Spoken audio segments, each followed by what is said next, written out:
Saudara, warga yang tergabung dalam gerakan masyarakat Banjarwangi, Singajaya dan Pendei mendatangi gedung DPRD Kabupaten Garut Kamis kemarin.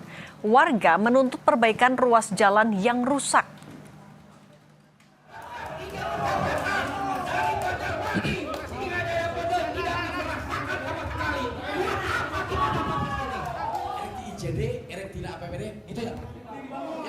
Inilah video amatir saat ratusan warga dari 3 kecamatan, yakni Kecamatan Banjarwangi, Singajaya, dan Pendei, mendatangi gedung DPRD Garut. Warga datang untuk menuntut perbaikan jalan rusak. Warga juga menyampaikan kekecewaan terhadap kondisi infrastruktur jalan yang dinilai telah terlalu lama dibiarkan tanpa penanganan. Setelah pembahasan alot antara warga, Bupati Garut, dan anggota DPRD Garut, disepakati perbaikan jalan akan dilakukan. Selesai 2027. Selesai. Jadi kalaupun bukan isu yang saya utarakan waktu suatu. Bapak Ibu punya program atau apa? Akan menuntaskan riset. Topik lainnya, mantan Wakil Kepala BGN Ludwig Pusung mengungkapkan ex-Kepala BGN Nanik SD yang memiliki sejumlah dapur MBG dan sering membawa nama Presiden setiap kali berkomunikasi mengenai dapur. Hal itu disampaikan Ludwig secara daring dalam sidang pra-peradilan di Pengadilan Negeri Jakarta Pusat Kamis kemarin. Tidak hanya mengungkap awal mula dirinya masuk ke BGN, Ludwig juga mengungkap ex-Kepala BGN Nanik SD yang memiliki dapur MBG. Ludwig juga bilang Nanik sering membawa nama Presiden setiap kali berkomunikasi dengannya terkait dapur itu.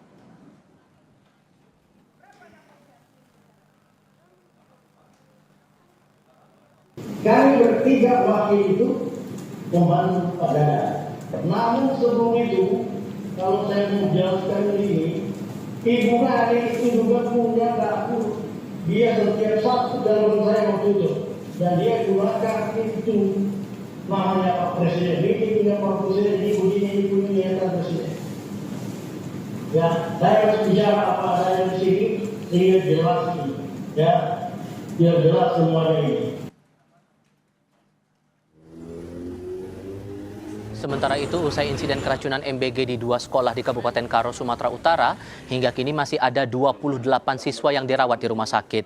Berdasarkan data tim Satgas MBG Kabupaten Karo, sebanyak 15 pasien anak masih berada di Rumah Sakit Amanda Brastagi. Sementara 9 siswa di Rumah Sakit Evarina Etaham Brastagi. Lalu 1 anak masih dirawat di RSUD Karo. Dan 3 anak masih dirawat di Rumah Sakit Haji Kota Medan.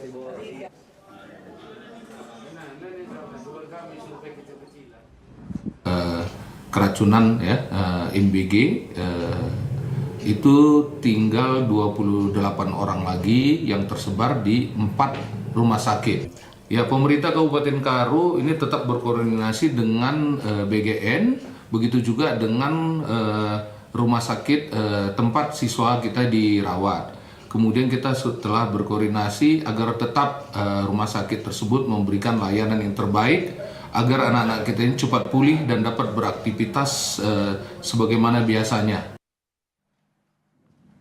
Saudara, KPK menangkap 3 orang pejabat Universitas Jenderal Sudirman di Purwokerto dan Banyumas, Jawa Tengah.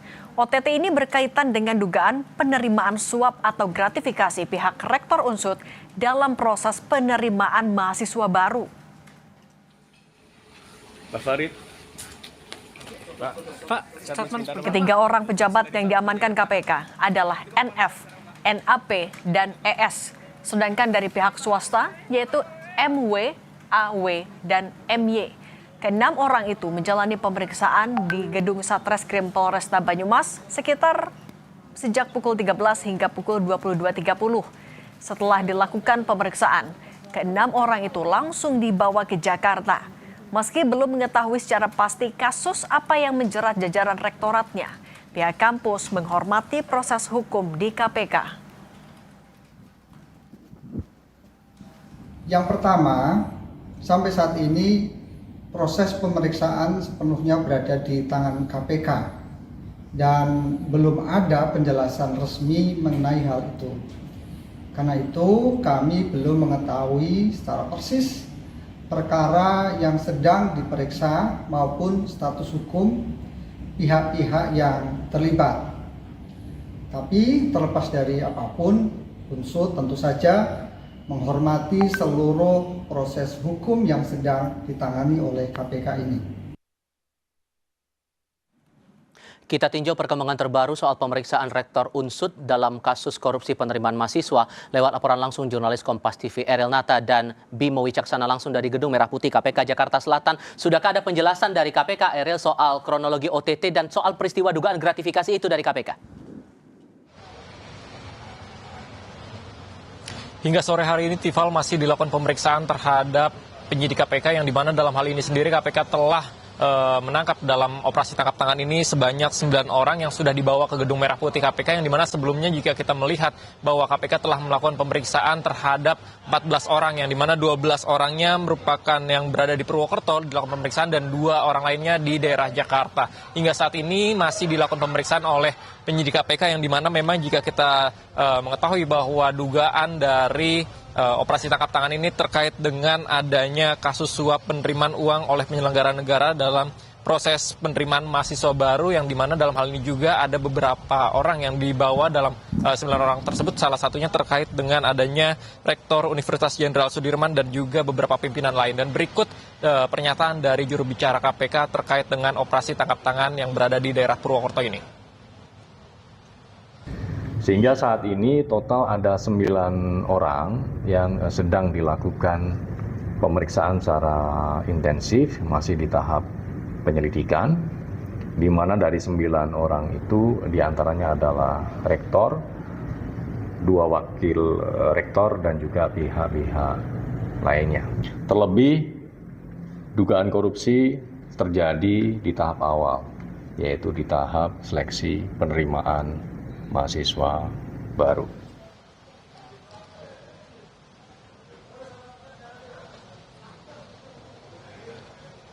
Ya, gelar perkara pun masih dilakukan oleh penyidik KPK, yang dimana dalam hal ini juga KPK memiliki waktu 1 kali 24 jam untuk menentukan status dari 9 orang yang dilakukan pemeriksaan pada sore hari ini. Dan tentunya informasi selanjutnya juga ada dikatakan bahwa nantinya akan dilakukan konferensi pers terkait dengan bagaimana kronologinya. Tentunya hal ini, Tifal, yang akan kita tunggu terkait dengan penetapan status dari 9 orang yang dilakukan pemeriksaan pada sore hari ini. Tifal.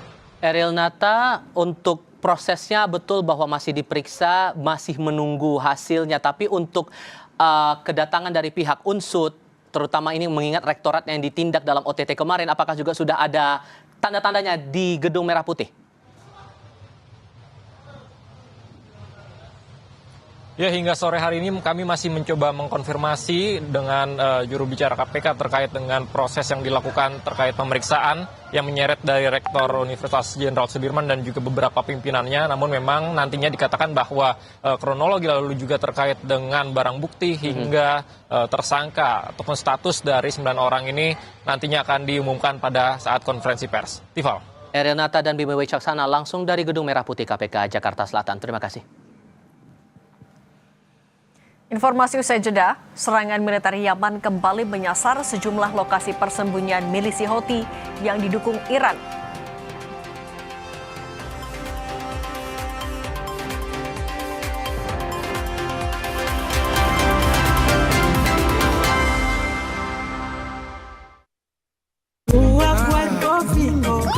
Kopi luwak, kopi nikmat, nyaman diminum.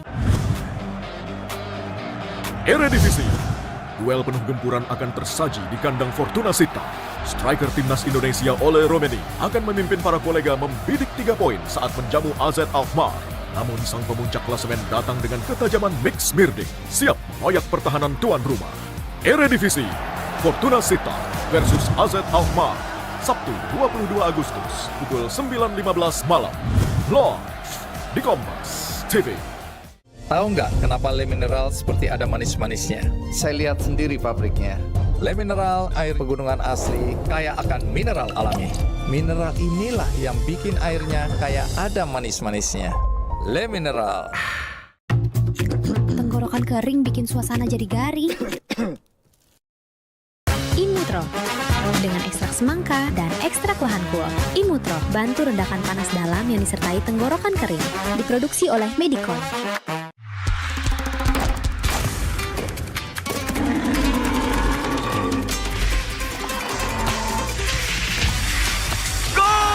Untuk perayaan yang never stop, segerin dengan Hydro Coco. Mango, don't stop the celebration! Diabetasol Sweetener, kemasan baru.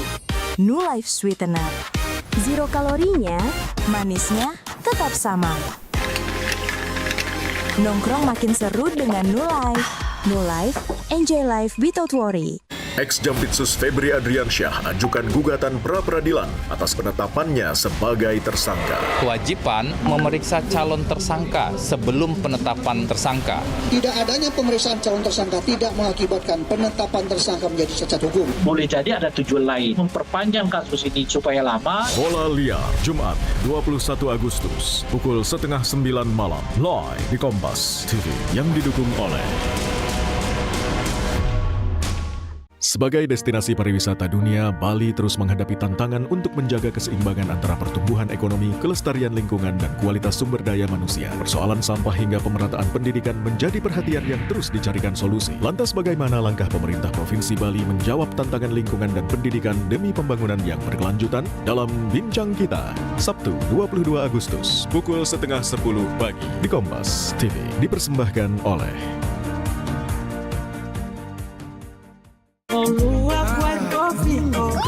Kopi luwak, kopi nikmat, nyaman diminum.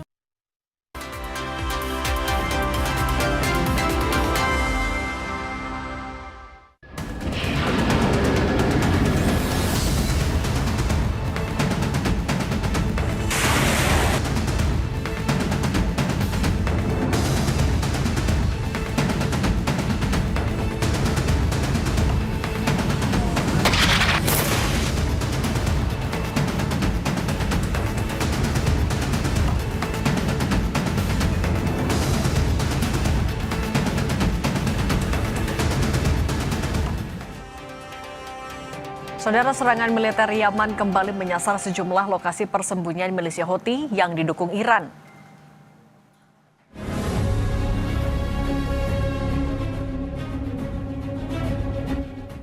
Militer Yaman menggunakan drone tempur untuk menyerang persembunyian dan pos milisi Houthi. Dalam video yang dirilis di akun media sosial milik pemerintah Yaman, tidak disebutkan lokasi serangan dan hanya disebut wilayah militer kelima.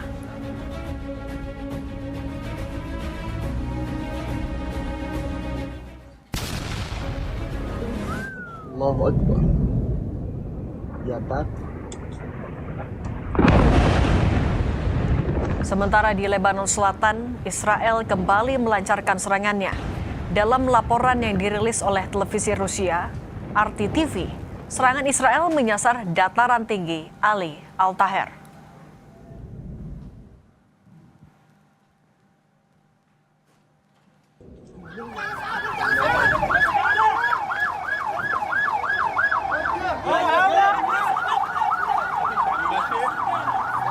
Serangan Israel yang menyasar markas besar polisi di Gaza, Palestina telah menyebabkan setidaknya 9 orang tewas dan mengakibatkan 15 orang lainnya luka-luka. Pasca serangan, Kementerian Dalam Negeri Palestina mendesak mediator dan komunitas internasional untuk bertindak menghentikan serangan Israel yang menewaskan polisi di Gaza.